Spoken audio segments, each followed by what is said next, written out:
So will start again. Terminal voltage. आपण terminal व्होल्टेजबद्दल बोलत होतो. सो जे काही टर्मिनल व्होल्टेज आहे विच इज जे काही आपल्याला व्होल्टेज भेटणार आहे लोडच्या अक्रॉसचं व्होल्टेज ते तर इंड्यूस ई एम एफ एवढं भेटणार नाही. जेवढा ई एम एफ इंड्यूस झाला आर्मेचर वाइंडिंगमध्ये तेवढंच लोडच्या अक्रॉस असेल असं नाही. का नसणार आहे? Because of the drops. Because of the voltage drops. आता हे व्होल्टेज ड्रॉप कोणाकोणामुळे होत आहेत? पहिला ड्रॉप जो होतोय तो कोणामुळे होत आहे? तर आर्मेचर वाइंडिंगमध्ये काहीतरी रेजिस्टन्स असतो, थोडा रेजिस्टन्स असतो, इतकासा जास्त नाही, बट आर्मेचर वाइंडिंगचा स्वतःचा रेजिस्टन्स असतो. त्या रेजिस्टन्समुळे काही ड्रॉप होतो, म्हणून त्याला आपण नाव दिलं IARA ड्रॉप, किंवा त्याचं नाव दिलं आहे voltage drop across the armature winding resistance. Right. हा झाला पहिला ड्रॉप. सेकंड ड्रॉप कोणामुळे होतो? सेकंड ड्रॉप जो आहे it is because of brushes. It is because of brushes. ब्रशमुळे का होतो? जेव्हा तुमचं आर्मेचर फिरत असते त्याच वेळेला त्याचं कम्युटेशनच्या थ्रू, ब्रशेसच्या थ्रू तुम्ही लोडला कनेक्ट केलेलं असते, त्यामुळे तिथं स्पार्किंग, ड्रॉप्स, व्होल्टेज ड्रॉप हा प्रकार थोडा होतोच बिकॉज ऑफ रोटेटिंग मोशन असल्यामुळे त्या वाइंडिंगची. तर त्यामुळे थोडासा तिथं काय होतंय? व्होल्टेज ड्रॉप होतोय. So voltage drop because of brushes. तिसरा ड्रॉप आहे it is armature reaction drop. आता हा आर्मेचर रिॲक्शन ड्रॉप हा प्रोड्यूस कसा होतो?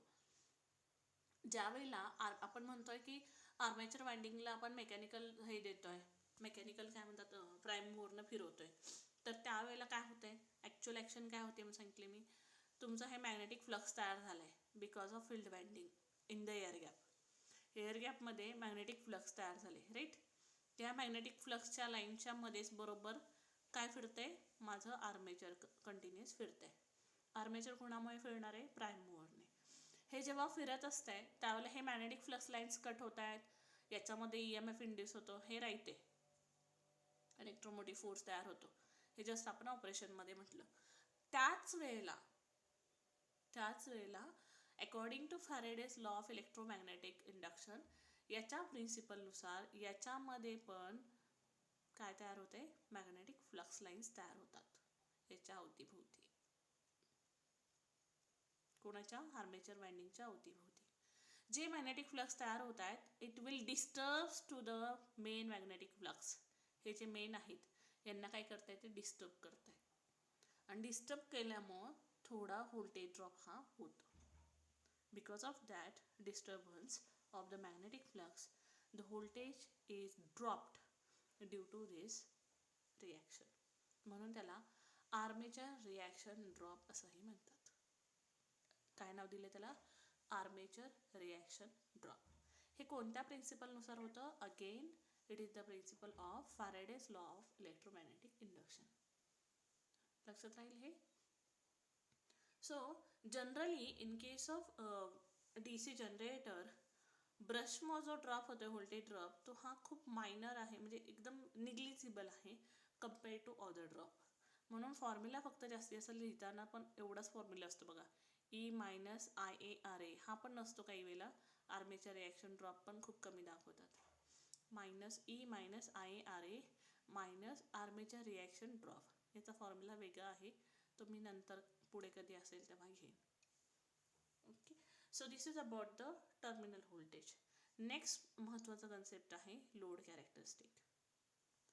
हे जी लोड कॅरेक्टरिस्टिक आहे ना, लक्षात ठेवायचं, load characteristic actually drawn from the terminal voltage only. Load characteristic is actually drawn from the terminal voltage only. का म्हणते बघा, in case of DC separately excited जनरेटरमध्ये बघा, the load characteristic is always between the load voltage versus load current, V versus I. Load voltage versus load current असा हा graph असतो. याच्यामध्ये load voltage is represented by VL और VT. It is shown here VL और VT. या केसमध्ये जर का ड्रॉपच नसते, कन्सिडर करा, हे जर का ड्रॉपच नसते तर सिम्पली काय आलं असतं? VT is equals to E. म्हणजे जेवढं माझं आर्मेचरमध्ये EMF इंड्यूस झालं आहे तेवढंच माझं लोडच्या अक्रॉसला दिसलं असतं. ओके. ती कंडिशन कोणती म्हणतात? तर आयडियल कंडिशन. आयडियलमध्ये काय होते, व्होल्टेज आणि सॉरी या कॅरेक्टरिस्टिकमध्ये काय होतं आहे, पहिल्यांदा मला हे सांगावं लागेल ही कॅरेक्टरिस्टिक कशासाठी असते, हे मी विसरून गेले, sorry. This characteristic which shows the effect of change in the load current on the load voltage. या लोड करंटचा चेंज झाल्यावरती लोड व्होल्टेजवरती काय फरक पडतो हे या कॅरेक्टरिस्टिकमध्ये सांगितले. ही कॅरेक्टरिस्टिक काय दाखवते, जेव्हा तुम्ही लोड करंट चेंज करताय, लोड करंट कसा चेंज करतात, तुम्ही लॅम्प जर का सगळेच एकदम ऑन केले तर लोड करंट काय होणार, चेंज होणार. त्याचा फरक या लोड व्होल्टेजवरती काय होतोय हे बघायचं याच्यात. So in case of ideal generator,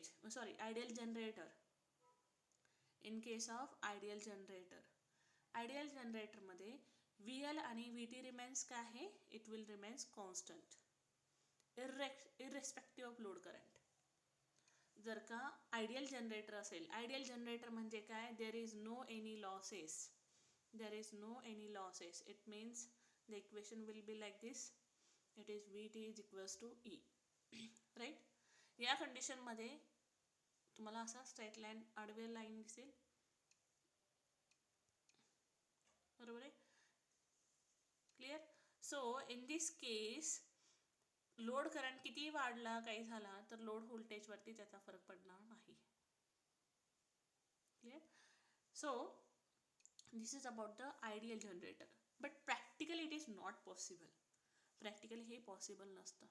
practically voltage drop हा थोडा असतोच, बिकॉज ऑफ कोणामुळे, because of resistance of armature winding, because of armature reaction drop, because of some brushes as वेल.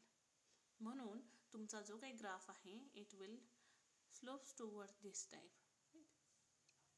त्यामुळे थोडा तो टिल्ट झालेला. सो लोड करंट जसा वाढणार तसं तुमचं व्होल्टेज थोडं तरी ड्रॉप होणार. फॉर एक्झाम्पल माझा लोड करंट पहिला होता, फॉर एक्झाम्पल माझा 4 लॅम्प सुरू केले मी, त्यावेळेला माझा लोड करंट आहे 2 एम्पियर, बरोबर. मी आता लोड करंट वाढवणार म्हणजे अजून 4पेक्षा जास्त लॅम्प ऑन करणार, त्यामुळे माझं करंट वाढेल. करंट किती होईल, समजा 4 लॅम्प सुरू होते, मी आता परत 4 लॅम्प सुरू केले तर किती होईल, ते डबल होऊन जाईल. सो इट इज 4 एम्पियर, बरोबर आहे. यावेळेचं व्होल्टेज माझं किती असेल, 220, sorry we have to consider 3 phase, right. So 415, 415 इतकं व्होल्टेज असेल माझं. तर या because of the practical generator असल्यामुळं ते जे काही व्होल्टेज आहे it will be drop, it will shows about 410 volt. It means the voltage is dropped, म्हणून हा ड्रॉप दाखवलेला आहे. लक्षात आलं का दाखवलंय. Whenever we increase load current then terminal voltage will be decreases. कशामुळे होत आहे, this reduction is actually take place because of the IaRa drop. कोणत्या ड्रॉपमुळे, IaRa जो ड्रॉप आहे त्याच्यामुळं हा काय होणार आहे, ड्रॉप होणार आहे. सो लक्षात ठेवा.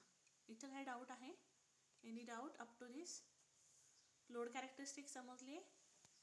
लोड कॅरेक्टरिस्टिक काय शो करते, it shows the effect of change in the load current, effect of change in the load current on the load voltage.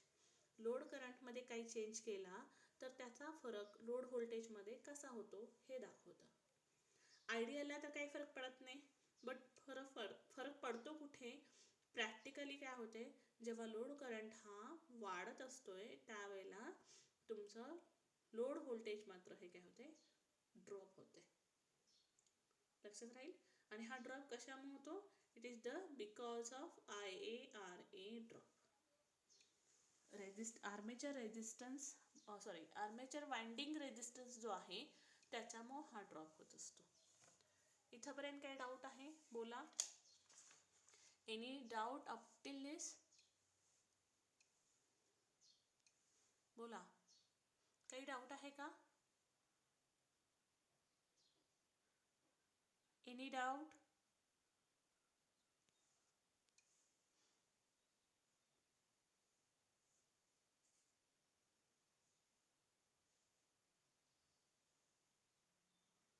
अरे किती क्लासमध्ये आहेत इक्वेशन एक्सप्लेन करा. सिम्पल इक्वेशन आहे. टर्मिनल व्होल्टेजचा फॉर्म्युला काय यायला पाहिजे होता, E is equals to E यायला पाहिजे होता. बघा कशानुसार सांगते मी.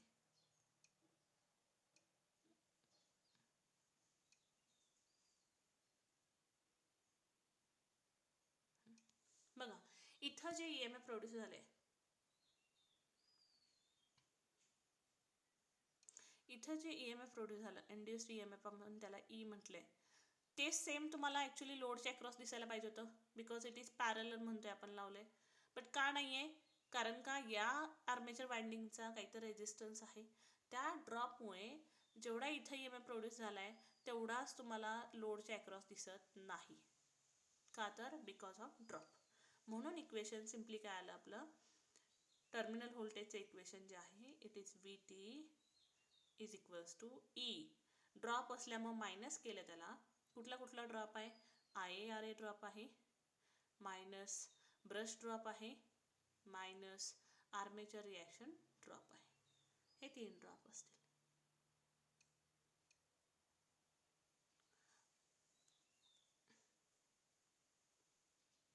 ओके, इंड्युस्ड EMFचा formula it is actually derived P phi NZ divide by 60A. तुम्हाला हा मला असं वाटते कुठे आहे इंड्युस्ड EMF, याचा आहे एक, मी तुम्हाला स्टेटमेंट देईन, नंतर देईन. ॲक्च्युली मी आता ते हे करून नाही ठेवलं, मला असं वाटलं की ते गरजेचं नाही आहे इतकं. स्टँडर्ड फॉर्म्युला आहे तो लक्षातच ठेवावा लागतो खरं इन फ्युचर असेल. पण तुम्हाला याचा एक्सप्लेनेटिव्ह जो आहे फॉर्म्युला तो मी सांगेन कसा येतो. सिम्पल आहे, इतकं अवघड काही नाही आहे. ईचा फॉर्म्युला विचारत असाल तर.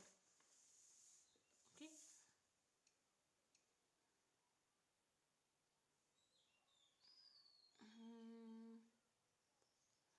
ऑब्वियसली लेन्सला सगळीकडे येणारच.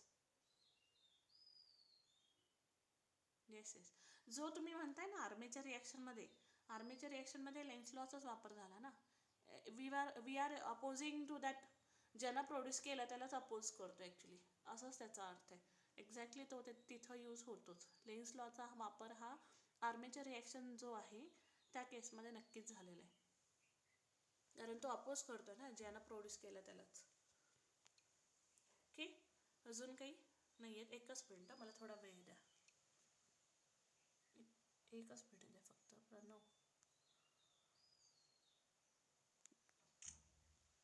9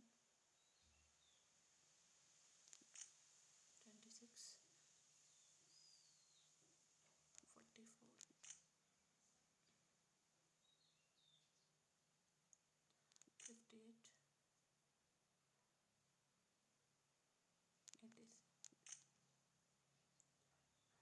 हे 3 काय, मी बंदरच म्हणेन बरं का. आरती चौगुले, प्रथमेश कांबळे, तुम्ही काय वेगळं सांगायचं का रे प्रत्येक वेळेला तुम्हाला.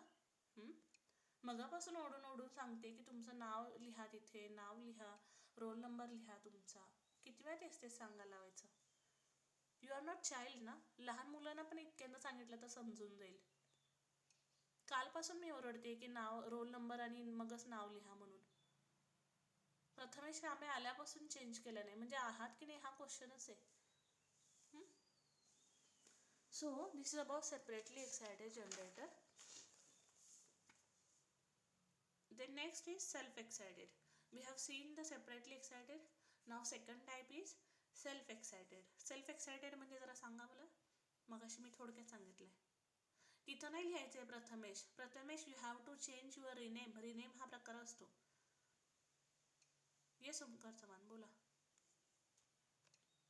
काय असतं सेल्फ एक्सायटेड जनरेटर म्हणजे? डेफिनेशन मगाशी 2 वेळा सांगितले मी. सेल्फ एक्सायटेड जनरेटर म्हणजे काय?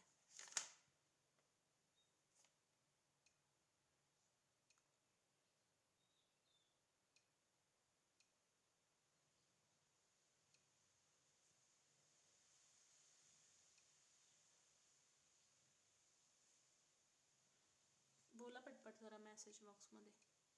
तोंडी तर असं बोलत नाहीत. Correct, it is not excited from any other source. कोणताही वेगळा अदर सोर्स आपण इथं वापरत नाही. अदर सोर्सचा कुठलाही वापर केलेला नाही. मग कोणाचा वापर करतोय? We are using the induce जे EMF झालेला आहे आर्मेचर वाइंडिंगमध्ये त्याचाच वापर करतोय. We are using induced EMF in the armature winding of generator itself to supply its own field current. आपण वापर कशाचा करतोय? वी आर युझिंग, करेक्ट, जनरेटरमधूनच घेतला जातोय, exactly right. We are using induce EMF जे झालेलं आहे आर्मेचर वाइंडिंगमध्ये त्याचाच वापर आपण फील्ड करंट फ्लो करण्यासाठी वापर केलेला आहे. So the above induced EMF is produced, आता हे इंड्यूस्ड EMF आहे, it is produced by the residual magnetism. हा कन्सेप्ट तुम्ही रेझिड्युअल मॅग्नेटिझमचा concept you have learn in BH curve और we can say hysteresis loop बघा, त्याच्यामध्ये तुम्ही रेझिड्युअल मॅग्नेटिझम हा कन्सेप्ट ऐकला असेल. आठवते? कशामुळे होतं residual magnetism? It is possessed by the field poles under the normal operating condition. Motor असू द्या, ट्रान्सफॉर्मर असू द्या, या ठिकाणी रेझिड्युअल मॅग्नेटिझम हा कन्सेप्ट असतोच. का असतोय? Because it consist of magnetic poles, magnetic properties, and because of the magnetic properties we have residual magnetism. या रेझिड्युअल मॅग्नेटिझमचा वापर करून थोड्या स्मॉल व्होल्टेज काय होते? It will be produced in the armature winding, and that voltage is given to the gives small field current. आणि थोडासा small current field current असेल तरी पण काय होईल? मॅग्नेटिक फ्लक्स त्याच्यामध्ये तयार होतील. More voltage will be induced in the armature winding. So due to this cumulative process, the rated field current it will be supplied and generator will generate a rated armature voltage. या self excited जनरेटरमध्ये लक्षात ठेवायचं, the induced EMF जे आहे it is actually produced by the residual magnetism. Residual मॅग्नेटिझमचा वापर करून त्या ठिकाणी काय तयार होतं आहे? EMF इंड्यूस होतं आहे. जे EMF इंड्यूस झालेलं आहे ते तुम्ही काय करताय? फील्ड करंटला देताय, फील्ड वाइंडिंगला देताय, and due to that field वाइंडिंगला जर का आपण सप्लाय दिला, दी स्मॉल करंट फ्लो केला तर काय होतं आहे? It magnetise the number of poles. Magnetise केल्यामुळे काय होईल? मॅग्नेटिक फ्लक्स प्रोड्यूस होतील, आणि मॅग्नेटिक फ्लक्स प्रोड्यूस झालेले आहेत it is cut by the armature winding, आणि त्यामुळं आर्मेचरमध्ये EMF पण इंट्रोड्यूस होईल. So this is about the self excited generator. 3 concept महत्त्वाचे आहेत. एक म्हणजे it is not excited from any other source. Second म्हणजे रेझिड्युअल मॅग्नेटिझम. रेझिड्युअल मॅग्नेटिझममुळे काय होणार आहे? It will produce some voltage, and that voltage मग काय होईल? Small field current will be flows through the field winding, and due to that magnetic flux will be developed there, and that magnetic flux is simply cut by the, it is cut by कशामुळे होणार आहे? Armature winding. So it is about self excited generator. Then in case of self excited generator we have seen there are actually how many types?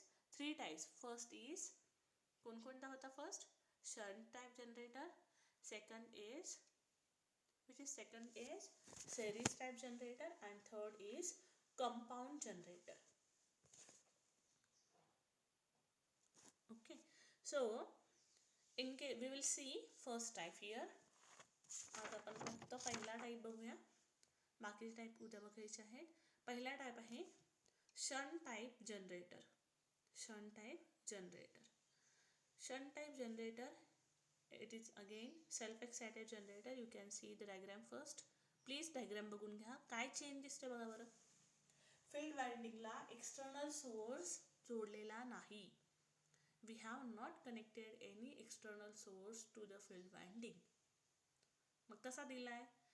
The field winding is connected parallel to the armature winding. Field वाइंडिंगला नाव काय दिलंय? Field वाइंडिंगचा resistance notation आहे ते RSH.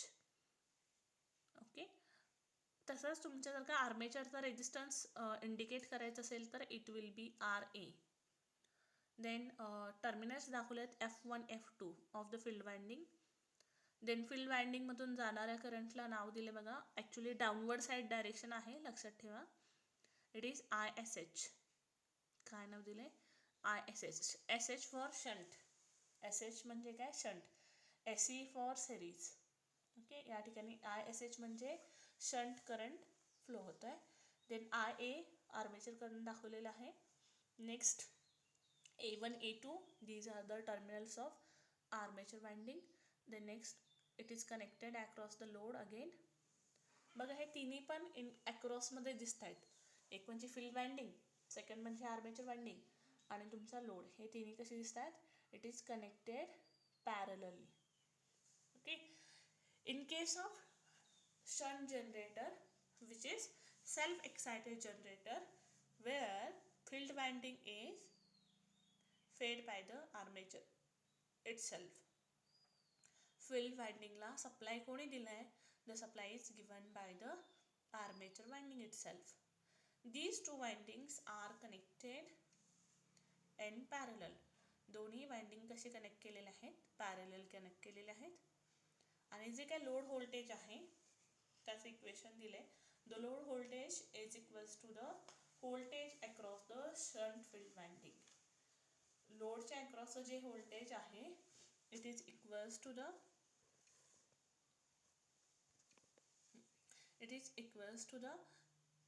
voltage across the shunt field winding. So equation is given here from the electrical circuits itself. It is VT. Aditya Gaikwad please तुम्ही जॉईनच होऊ नका. I am irritated. खरंच इरिटेट करताय तुम्ही. चांगला नेटवर्क रेंजमध्ये जा ना. किती डिस्टर्ब करायचं एखाद्याला. ISH is equals to VT divided by RSH. So the terminal voltage it is given by, again same equation मध्ये काही फरक पडणार नाही. कारण का तर तुमचा terminal voltage it never be equals to induced EMF. Right? So E minus IARA minus V brush minus armature reaction drop. या ठिकाणी लक्ष देऊन समजून घ्या, जो काही फील्ड रेजिस्टन्स आहे you can see in the diagram RSH. जो फील्ड रेजिस्टन्स आहे इट इज केप्ट लार्ज. तो कसा ठेवलेला आहे? लार्ज ठेवलेला आहे.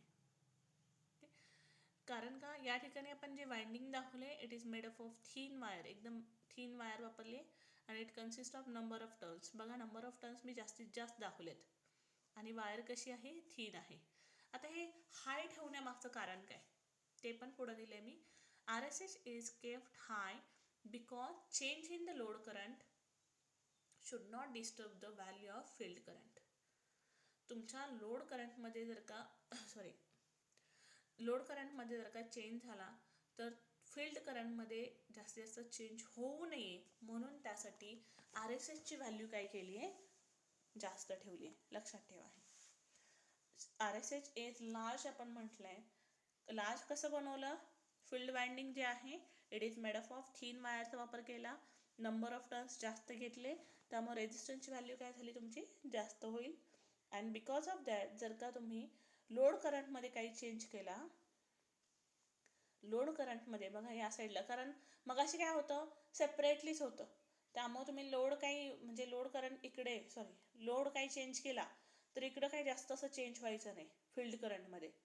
बट या ठिकाणी मात्र काय झालंय? सेल्फ एक्सायटेड आहे नाव. तर जर का जास्त लोड करंट काय केला आपण लोड करंट जर का आपण चेंज केला तर त्यामुळे तुमचं फील्ड करंट डिस्टर्ब होऊ नये या कारणासाठीच फक्त RSHची व्हॅल्यू काय केली आहे? हाय ठेवली. So this is about the shunt type generator. We will see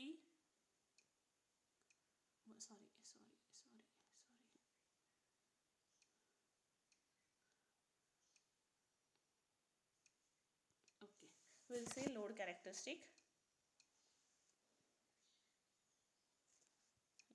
We'll see load characteristic of shunt generator. Again dotted मध्ये जे दाखवलं आहे ते कशासाठी असेल सांगा बरं? It will be again for ideal generator.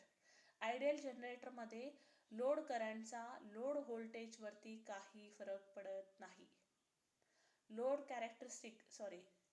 characteristic it shows the effect of load current on the load voltage. Load करंटचा फरक तुमच्या लोड व्होल्टेजवरती काय पडतो हे दाखवलं आहे या कॅरेक्टरिस्टिकमध्ये. म्हणून सेमच दिसते बघा. नो लोड ज्यावेळेला असेल, लोड काहीच नसेल, त्यावेळेला terminal voltage is equal to induced EMF दाखवले. ओके, नो लोडला इथे दाखवले व्हॅल्यू. देन फुल लोडला पण दाखवले. फुल लोडला obviously as the load current changes your load voltage will be decreased from the characteristic. दोन्ही कॅरेक्टरिस्टिक्स थोडे सेमच आहेत. का डिक्रीज होते? Because of reduction due to IaRa drop.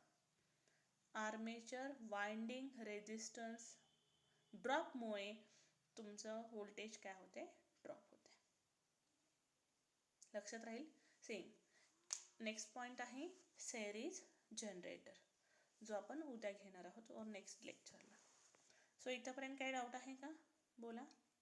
Any doubt up to